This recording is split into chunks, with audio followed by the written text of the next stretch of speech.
everyone, I'm Kathryn and it's another story time. Today I'm talking about dyslexia and SRCD, which stands for Specific Reading Comprehension Deficit. It's awesome, guys. I have both dyslexia and SRCD, which are two different reading disorders. They're awesome, they're great. I enjoy them, and that's not being sarcastic, I really do enjoy them. When I was a little girl, I got diagnosed with a very, very mild case of dyslexia, and I hate even saying that I have dyslexia just because I know so many people who have it worse than me. My case of dyslexia is that my mind likes to just eat letters, and I don't see them, or just to add letters that aren't there, and I see this from time to time whenever I make videos because I'll look at something and read it and I'll see that what I read is not what was actually on the page, and I have these moments where it's like, oh my gosh, everybody's gonna think I'm an idiot because it's clearly not what was written there, and I freak out and I think most people probably didn't notice or even care, so I calm down a bit, but I don't like that. But I'm very grateful because what I have doesn't affect my everyday life as badly as some of my friends who have dyslexia. So I'm very grateful for that. I'm also very happy that I have dyslexia because when I was in first grade, I was diagnosed and got sent to this special reading group where I was taught to read away from the other children who could do it really easily. And because of that, I got diagnosed with SRCD, which this is when you read something and you don't understand it.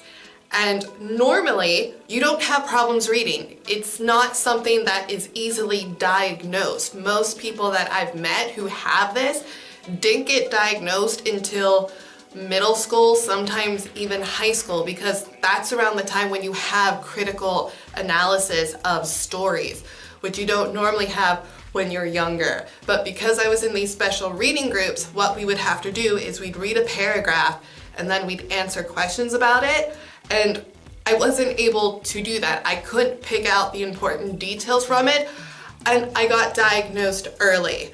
And that is such a great thing because the younger you get diagnosed with something, that means that's just more time that you'll have to use the skills and strategies that people teach you, so it just makes it easier later in life. And yes, reading was always just a pain in the butt when I was little.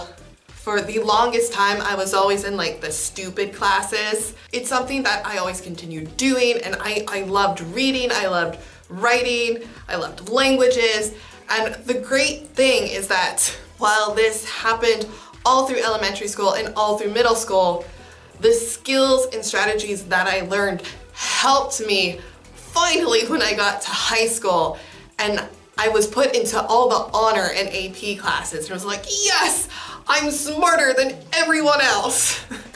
I was very proud of that. And I think overall it's sort of funny that I have these reading disorders, but my passions in life happen to be literature, English, and languages. And it just so happens that these two disorders make reading, writing, and languages very difficult for me to absorb. But I do it anyway, and I'm so thankful to have both of these. Okay, maybe not dyslexia, because dyslexia just, there's nothing you can do to make dyslexia go away. It's just, you constantly have to read every single day, and it's just like to keep it at bay.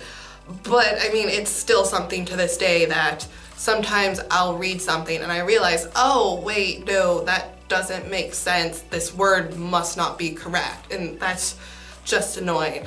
But for reading comprehension, that has been a blessing because the way that I learned to read was from a mechanical, technical level of language.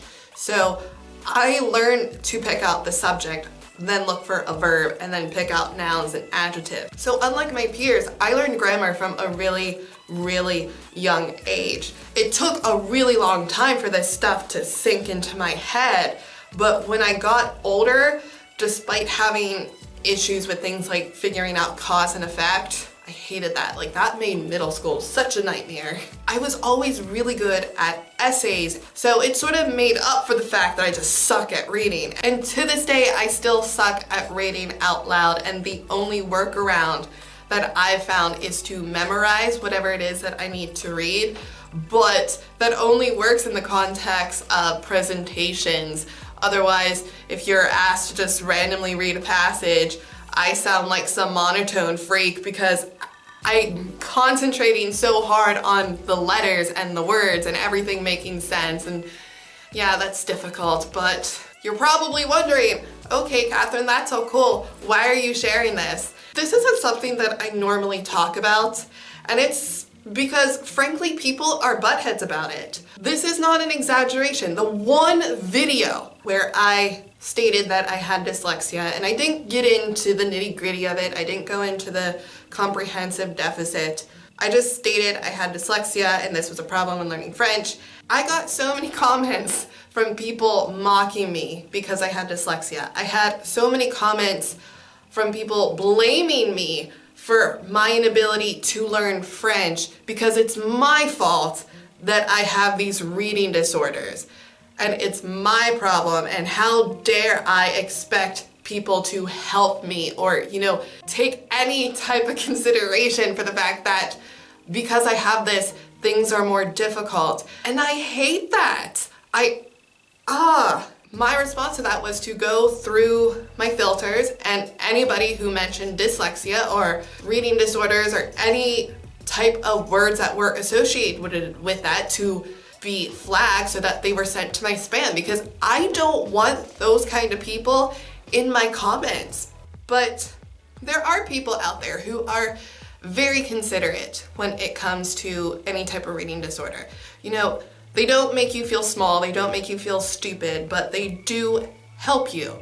Or if they don't know how, they'll ask, what can I do to help? I want to do a shout out to those people because I think that you are very few and far between, and I'm 100% sure that not enough people are thanking you for the help that you give them. And so to the people out there who take the time to help somebody who has a reading disorder, who goes out of their way to make sure that that student isn't left behind, just a million times, thank you. That's what I have for you guys today. It's not a very uplifting video like my other ones, but this has been something that has been sort of annoying me for the longest time, and I wanted to address it, sort of put myself out there. Hope it's worth it. I don't know. I guess we'll see when it comes to the comments and how many get thrown into spam. If you enjoyed this video, be sure to give it a thumbs up, and I'll see you guys in the next one.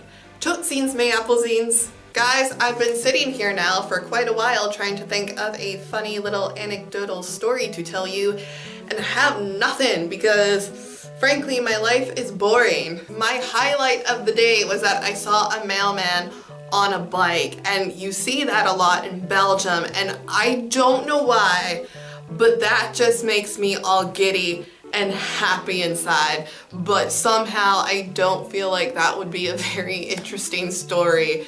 There was a guy on a bike, but it made me happy.